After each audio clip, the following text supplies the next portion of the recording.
welcome to Real Church for Real People. You glad to be at church today? Yeah.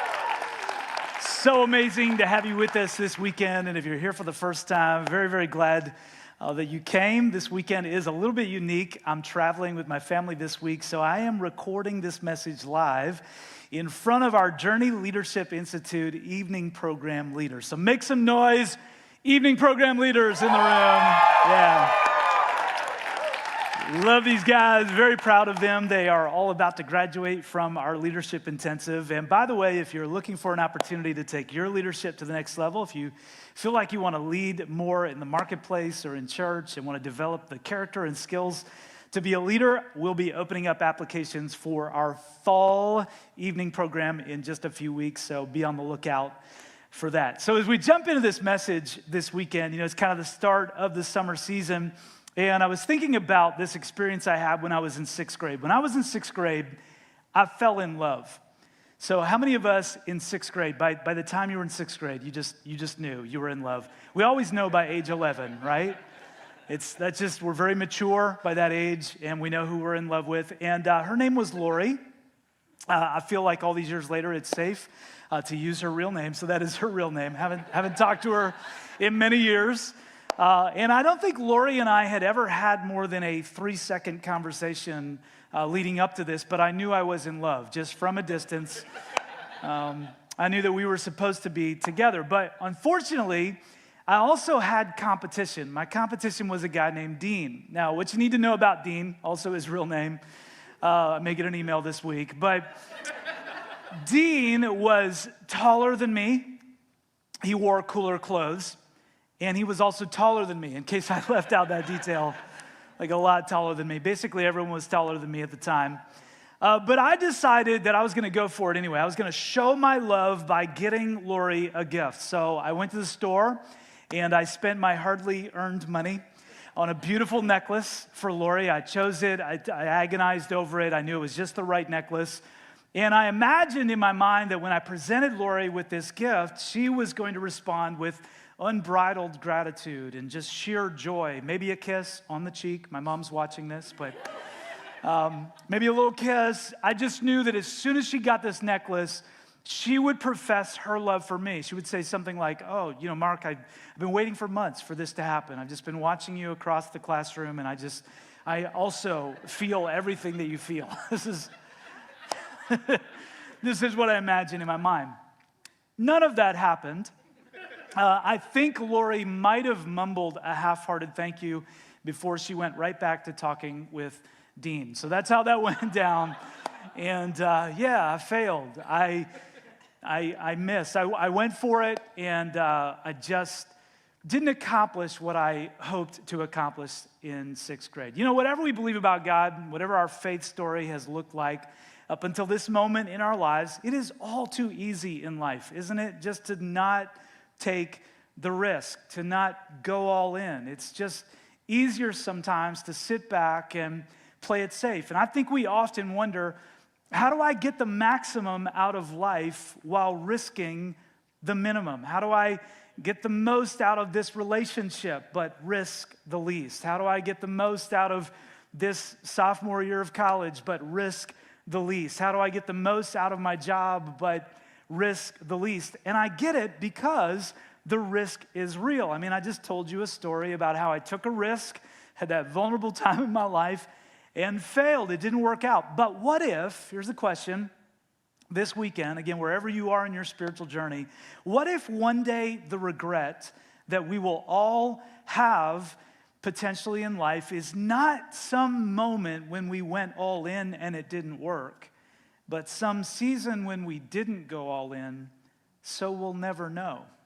We'll just never know if it might have paid off. So I love reading the Bible, and not just because I'm a pastor. I love reading the Bible because it's fascinating. For many of us, we've only maybe thought of the Bible as some kind of book filled with old stories, but when you really begin to read God's Word, it's fascinating. And if you're new to the Bible, it's divided into 2 major sections. There's the Old Testament, which is everything before Jesus came, and there's the New Testament, which is after Jesus came. And in the Old Testament, there is a kingdom. It's very important to understand this. When you read the Old Testament of the Bible, there's a kingdom called Israel that for a long season, hundreds of years, has a series of kings. And alongside those kings, there are also prophets, who are people who hear from God and they speak on God's behalf. And in one place in the Old Testament, one of these prophets, a guy named Elisha, who has just an extraordinary life story, gets a visit from one of the kings. And here's how it goes down. We read about this in the Old Testament. When Elisha was in his last illness, King Jehoash of Israel visited him and wept over him. So even though Elisha is this prophet of God, he's a man who's very close to God, has God's blessing on his life, God's favor on his life, the writer tells us that he's in his last illness, which means he's been sick before. So even though he's close to God, following God has not been a way to escape pain for him. We talked a lot about this in the series we just wrapped up last weekend, Good Grief, that even though we experience many of the blessings of God when we get close to God, we still experience pain in this life. And that was Elisha's story. And then what's interesting about Jehoash is, if you look at the rest of his life, he actually isn't that great a king. So when you kind of study it out and you look at who Jehoash was, he has a long track record of being half-hearted in his devotion to God. He's not really a man of integrity. He's not a great leader. He kind of lets God's people down. But in this particular moment, he comes to Elisha. He's grieving. He looks up to Elisha as a spiritual leader in his life.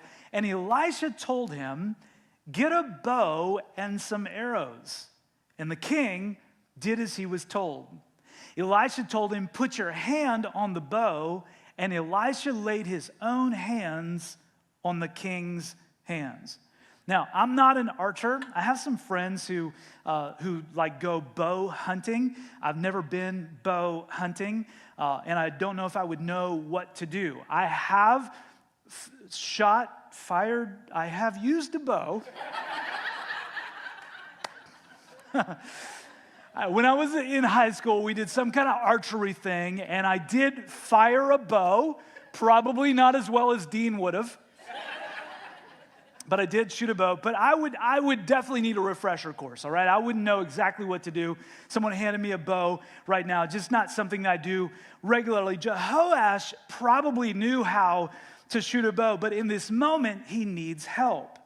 And really what's going on is not a skill issue, it's a spiritual issue, as we'll see in a moment. But here's what Elisha does. I want you to notice this. He directs Jehoash, he tells him what to do, but then he demonstrates it as well. He tells Jehoash, "Get this bow," and then he puts his own hands on top of Jehoash's hands, and he helps him hold this bow and hold the arrow in place. Did you know that you are never going to reach your full potential alone? It's not going to happen. All of us, and this is how God designed us and how God designed us to grow spiritually and practically and relationally and in our careers and in our lives and our desires, our dreams. He designed us to grow through community with other people, and all of us need someone in our lives who can give us both direction and demonstration, who can tell us, here's the best way to approach this season of your life, and let me help you. Let me show you how this can look. When I was 15, a guy in the church that I went to asked me to serve. He was the first person who ever saw potential in my life to make a difference in someone else's life. And it was a simple thing, but it changed the course of my life. He asked me to get involved in what God was doing in that little church that I went to. As a teenager, I had just put my faith in Jesus a few months before, and this guy came to me and he said, "Hey, I want you to serve." I started serving in kids ministry. That was the first place that I served, and I had an opportunity to do something that would make a difference, to be honest with you, probably before I was really ready. But someone took a risk on me. And can I tell you, all of us need that. We don't just need direction, we need demonstration. And that's what this guy did. He directed me. He told me, here's what I want you to do. I want you to serve. But then he demonstrated for me, this is what it can look like. He became a mentor to me in the process. We all need that. But to have that in our lives, we have to decide whether or not we're willing to submit to that process. And you know when the rubber hits the road? When someone tells us what to do. And that's this moment for Jehoash. Elisha tells him what to do, and he makes a good decision. He does what this person he trusts instructs him to do. You know, we have built this church, this community of faith, around some very simple environments that work to help us grow spiritually when we engage in them consistently. We gather, just like we're doing right now. We connect in small groups. We call them J groups, doing life with other people, go in the same direction spiritually. We serve. We use the gifts and the talents and the time that God has given us to make a difference in the lives of other people. And if you've been coming for any time at all, every weekend someone gets up here and says, you should do that. And it takes humility to eventually say, yeah, I'm gonna do that.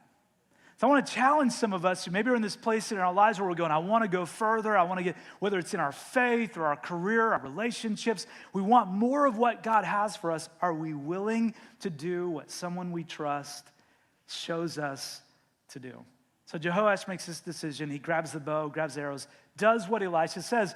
And then Elisha commanded, open that eastern window. And Jehoash opened it. Then Elisha said, shoot. So he shot an arrow. Elisha proclaimed, watch this is the Lord's arrow. It's an arrow of victory over Aram, for you will completely conquer the Arameans at Aphek. Now, I know there's a lot going on there. Here's all you need to know. For the sake of this message, the Arameans are Israel's enemies. They've been invading their land. They've been persecuting them, oppressing the people of God. And Elisha tells Jehoash, I want you to open this window in the direction of your enemy. Shoot this arrow out the window. And when he does, Elisha says, hey, that's not just any arrow. That's God's arrow. It's an arrow of victory. You're going to totally take out the Arameans. You're going to completely conquer your enemy. You're coming out from under this oppression and persecution. You're going to be someone that God works through to do something amazing. God is on your side. Did you know that we all are given arrows in life? And we all shoot those arrows. We all take chances. We all seize opportunities. We all make decisions. All of us do throughout our lives. We make good decisions. We make some decisions that are not so good. But we're going to fire our arrows in life. But it makes all the difference when you know you're shooting the Lord's arrow. Just makes all the difference. When you know God's with me and ultimately I can't fail. I may fail in the moment, I may fail in a season, but ultimately, all things are going to work together for my good because I'm called by God, I'm living according to his purpose, and I'm shooting the Lord's arrow. Listen, if you don't know Jesus in a real way yet, this is one of the benefits, that you could live with this confidence, knowing that there's a power in your life that doesn't come from yourself. It doesn't come from right circumstances. It doesn't just come from luck. It comes from God living inside of you. And you can know, you can wake up every day knowing that you are firing the Lord's arrow. You can know. This doesn't mean that the battles will be easy, by the way. But you can know God's with me. Doesn't mean you won't get discouraged. Doesn't mean you won't have moments when you don't really want to shoot the arrow that God's leading you to shoot. But it does mean that when you're firing the Lord's arrows, when you're living in the purpose of God for your life, it just makes all the difference in your confidence and in the ultimate hope that everything's going to be okay. So how do we know if we're firing the Lord's arrows or if we're just firing our arrows? When I asked Lori out with that necklace, I was firing one of my arrows. That was not the Lord's arrow. So how do we know? We know when we're listening to what God's saying to us through his word, through teaching like this, through community with other followers of Jesus, through prayer, through his presence in our lives. We're not always going to get perfect. We're not always going to get every detail right. But when we're leaning into what we know God is speaking to us, when we let God put his hand on our hands, we don't just get up and say, oh, I'm grabbing the bow, I'm shooting the arrow. We say, God, I want you to put your hand on my hands. I want you to put your blessing on my decisions.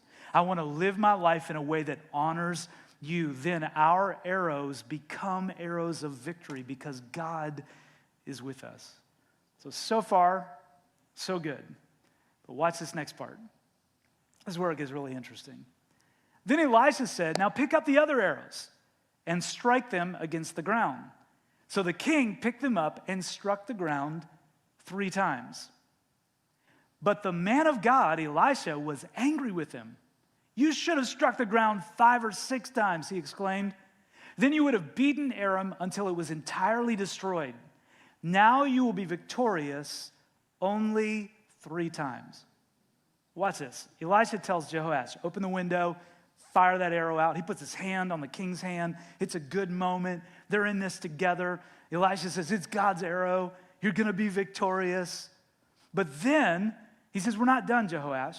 What I want you to do now is I want you to pick up the rest of the arrows. So I don't want you to think that just one decision is enough.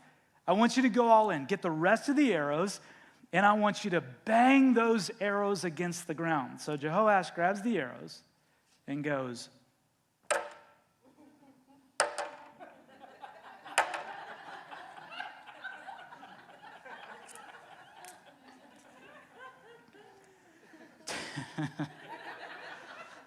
not an archer, okay? So, to which Elisha says, Jehoash, what are you doing? What's up with that? You should have kept going. When I said grab the rest of the arrows, after I just declared that the Lord was with you, that this was the arrow of the Lord's victory, man, you should have been so fired up that you grabbed all the other arrows and you just went to town. When I told you strike the ground, I mean, you should have gone until I told you, stop, that's enough. You should have gone all in. Let me ask you, have you ever given half an effort to something and regretted it later?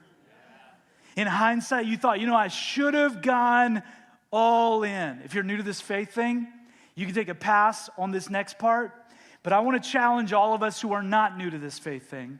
For all of us who've been following Jesus for a little while, is it possible that in this season, even headed into this season of summer that we're headed into, is it possible that God is calling us out right now?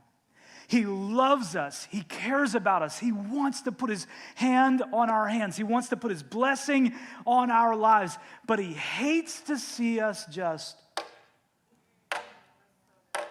with our lives. He hates to see us just call it in. Instead, he wants us to go all in. Why? Because he has more for us. There was more victory. There was more blessing. There was more of the favor of God for Jehoash's life. But he stopped short because he didn't want to take the risk. Listen, as we head into this season especially, I think it's important right now for all of us to know that we don't have to fill our summer with should-haves. This does not have to be a summer of should-haves for us. That's what Elisha says to Jehoash. You should have. The moment's gone now. But you should have. What if you decided to get closer to God this summer? What if you say it's not even summer yet? I know, but it's almost summer. And it's about to start feeling like summer. And we're all about to start acting like it's summer. What if you decided that you were going to get closer to God this summer? What if you decided right now that you would not end this summer with a should-have in your spirit? But instead you could end it with, I did. I went all in. Why does Elisha get so angry? I mean, how is poor Jehoash supposed to know how many times to strike the arrows? Well, if you knew his life, you would know that he has a pattern of being half in, half out with God. Did you know it's not usually one missed opportunity that causes us to miss out on what God has for us? It's our patterns. It's the day in and day out consistent missing of the opportunities that God has put in front of us. And so there's a decision we've got to make. Are we going to be the kind of people who give God our everything every day? Hope I don't break these arrows. That would be bad. We're going to be the kind of people who give God our everything every day, who keep praying, believing, serving, giving, forgiving, inviting, persisting, trusting? Or are we going to be the kind of people who just half-heartedly tap a few times, just kind of half in, half out? God, I'll give you a little bit, but I'm just not going to take the risk. Are we just going to go part way with God and call it enough? Or are we going to go all in? You don't have to fill your summer with should-haves. Listen, you don't have to treat these last few weeks of school like a hassle. You can see them as an opportunity to excel. You don't have to treat your kids getting ready to be out of school like an interruption. You can see it as an opportunity to connect with them. You don't have to treat your job this summer as just a means to an end. You can see it as an opportunity to bring the light of Jesus into the darkness of people's lives. And you don't have to treat your faith like just a call it in, check it off, religious tradition. You can see it as an opportunity to get closer to God. He has more for you. But you got to do more than just tap the arrows a few times. You got to go all in. You got to go, God, I'll stop when you say stop. But I'm trusting you to bless my life. I'm going to take the risk. Now, why does this matter? Why does it really matter if we go all in with God? Here's why. Jehoash defeated Ben-Hadad on 3 occasions, and he recovered the Israelite towns. Now, if we didn't know the backstory, this would be a great verse. Jehoash defeated his enemy 3 times. Like, this would be an exciting verse, right? The only problem is we know the backstory. It could have been more. That's the problem. Jehoash did the minimum, so he got the minimum. Listen, he's not a mediocre king because he only defeated his enemy 3 times. He's a mediocre king because it could have been more. It should have been more. Listen, God is not holding you to some impossible standard of what you can't do. He is holding you to the standard of what you can do through Christ who gives you strength. He's not asking you to measure up to anyone else. He's inviting you by his grace this summer to measure more up to the person he has given you the power to become. Jehoash, you should have. Good news, we don't have to fill our summer with should-haves. And Jesus lived this out. Jesus was the Lord's arrow, fired into this world, not to destroy us, but to save us. We were the enemies of God. But Jesus came into this world and he went all in for us. He went to a cross and he died to forgive our sins, and he rose again with power over death and sin and everything that threatens us and tells us it's going to be the end of us. He did all of that to save us. And now God calls us to go all in with Jesus in response to what God has done for us through Jesus. In fact, listen to these words from the New Testament. Remember, the New Testament is everything from Jesus on. So now we are God's masterpiece, and he has created us anew in Christ Jesus. Why? So we can go all in. So we can do the good things he planned for us long ago. Listen, when we surrender our lives to Jesus, God recreates us on the inside. All things new. Why? So we can finally start living the life he planned for us to live. So we can do the good things that he called us to do. Live this all-in life. Strike the ground. Give our all. Leave it all on the field every day through faith in God. In other words, you don't have to fill your summer with should-haves. God has more for you. So take the risk this summer. Trust God. Do the good things that he has planned for you to do. Go all in with your faith. Come to Plugged In. Lead that J group. Raise your kids to know Jesus this summer. Give generously. Get to know your neighbor. Forgive that parent. Recommit to that marriage that's been struggling. Spend time with God every day. Take the risk because God is placing his hand on your hands. And he's inviting you, he's inviting all of us to go all in with him. When I was in 6th grade, I thought I was in love. It turns out, Lori was not the Lord's arrow for me. She was not the one. I bought her that necklace, took the risk, went all in with my hardly earned money, and she turned me down. But do I look embarrassed? Do I look ashamed? Do I look like I regret it? No, I'd be embarrassed to tell you I didn't try. And it turns out, now I wasn't good at discerning the Lord's arrow yet, but it turns out that moment was great practice for when I met Susie, my wife, which is working out just fine. Lori. Gonna get an email this week. That moment of taking a risk, I don't regret. And I think over the long term in our lives, if we're gonna have regrets, they're not gonna be the moments we went all in and it didn't work. They're gonna be the seasons when we felt like we should have gone all in and we didn't, so we'll never know. Don't live a should have life this summer. God has more for you.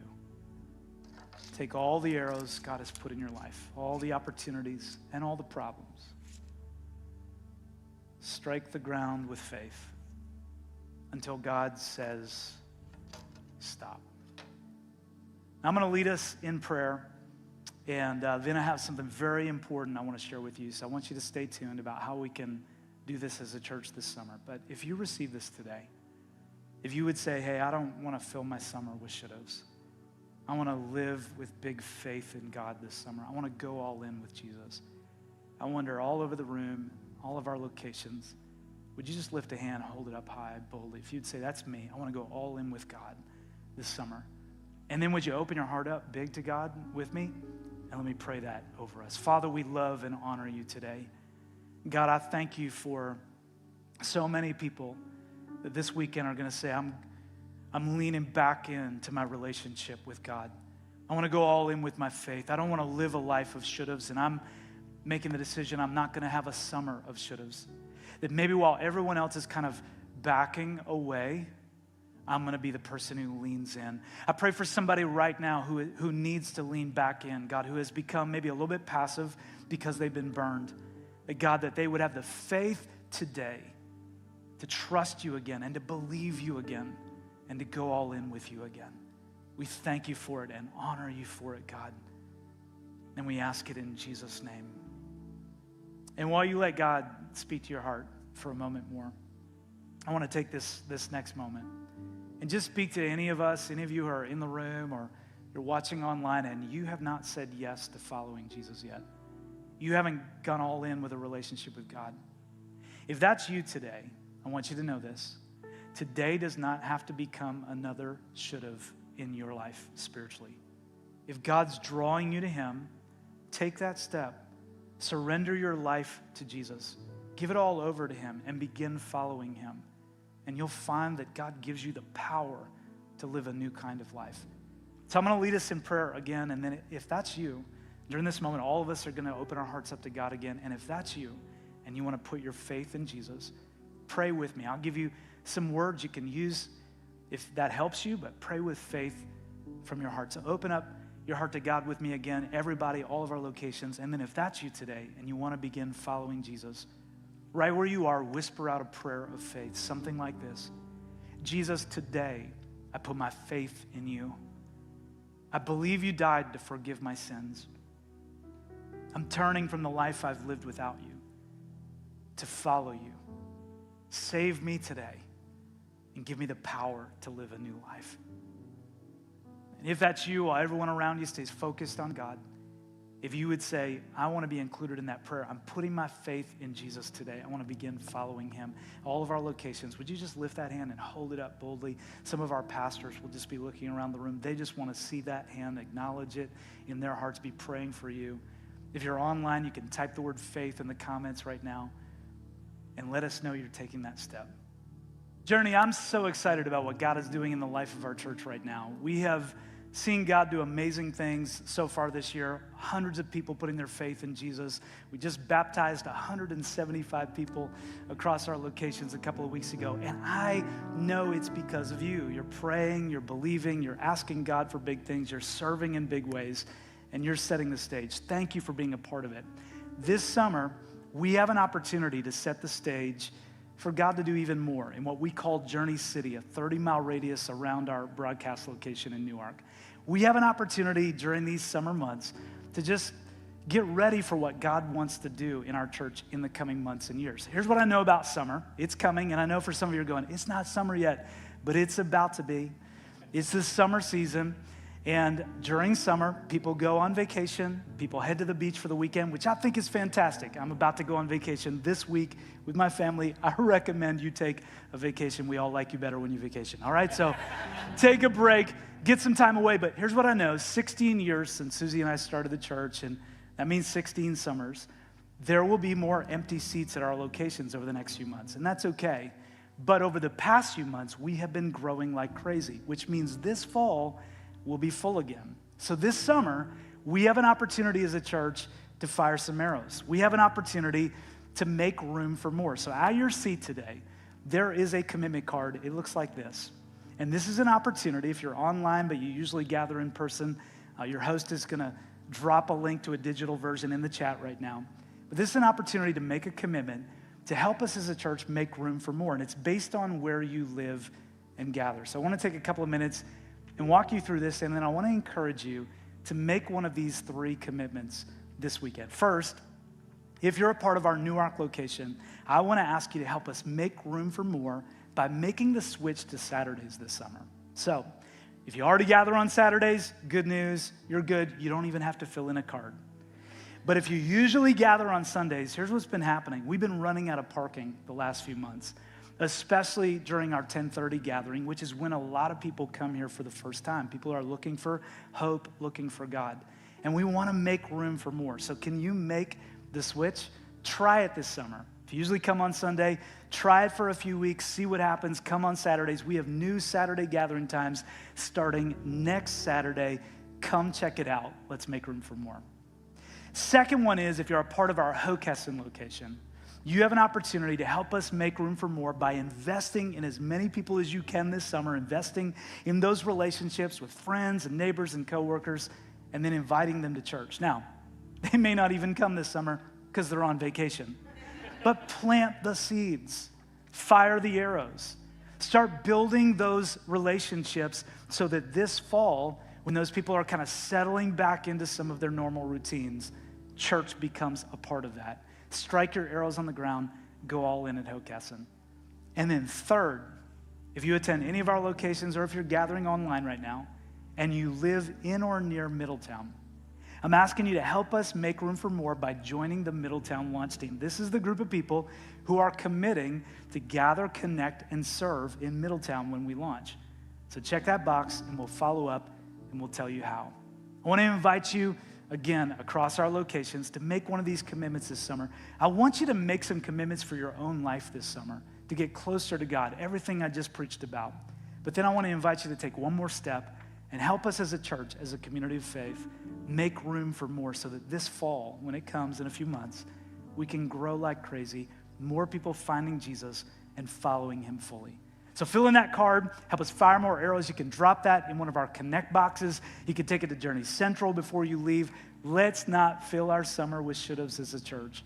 Let's make room for more. And one more time, everybody, will you help me? Come on, let's give it up for Jesus. Would you give him all the praise?